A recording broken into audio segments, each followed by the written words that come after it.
day 24, January prayer and fasting, and we're in Leviticus 24 summary. Now, this is about application of the law. So in here, we see there was a blasphemer. So there was an actual, some of the people that left, like an Israelite woman had a child with an Egyptian man. So some of the people that left Exodus, like say the child was half Egyptian, half Israelite. So it was custom then. Some Egyptians used to curse all their many gods, but this child, he decided to curse God. So his punishment or his crime was more, he was seeing God as one of the many gods in Egyptian. So that was a big thing. They were told not to blaspheme against God, and blaspheme in that sense is to attack with your words. So the punishment for him was to get stoned, and the stoning then for them, to the congregation, first they were meant to lay their hands on all who heard him say had to lay their hands. So the laying on hands on his head was to signify that you can't just be accused by people not know your accuser. It was also to make sure it's proven that they actually heard him. Then they were all to stoning. Now the stoning was because one, there was many stones. Two, was a fact to show that he's not just sinned against God, he's sinned against the community.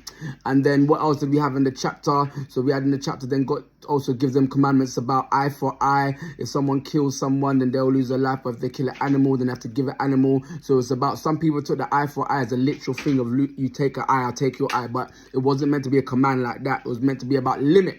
You're meant to be limiting a measure of your judgment, was meant to be proportionate to what they did. So it wasn't meant to be, oh, they took an eye, I'm going to take their eye. Because really, later on, we know previously, if a slave lost their eye, they were actually meant to be set free because they've lost their eye. It wasn't meant to be, oh, you take their eye for someone else because they've lost their eye. What else we had in the chapter? So also, yeah, we talked about, it was that God gave them commandments of what they should do with the lampstand. So the lampstand was always meant to be burning. The priest had to keep the lampstand with olive oil and always burning. It was showing that God wanted his light to always be burning. He didn't want the tabernacle to be dark. And actually, I think in some time, when the temple was taken, the Romans actually took that lampstand. So the lampstand, image of the lampstand, became a famous image of Jewish culture and the Jewish synagogue and stuff like that. So when the Romans took it, they actually made an image, a picture of that of the lampstand, and as a saying they were victorious. And then there was commandments about the showbread, the bread that every Sabbath day they were meant to make a new portion, because God wanted a fresh bread, and the bread symbolized that God wanted fellowship with them. He wanted to be eating with them and he wanted his food to nourish them as well. The showbread was meant to represent that there was Jesus later is the bread of life. We got ultimately this is impossible so God, he wanted the things set in order as well. So the bread was meant to be 12 cakes to represent Israel, the 12 tribes, and set in order. So it's like showing that God also wants to continue unbroken relationship with his people. And then we had, what else did we talk about?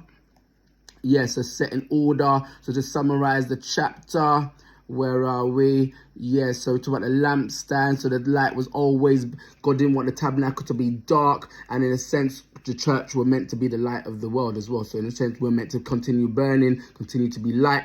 Then we had to talk about the lampstand was representing Israel, and the picture became like a big enduring image of Jewish people. Talk about the flour, the bake, and then we said God didn't want it to be in the tabernacle in darkness. Showbread, which literally means the bread of the face. This was bread associated with the presence of God.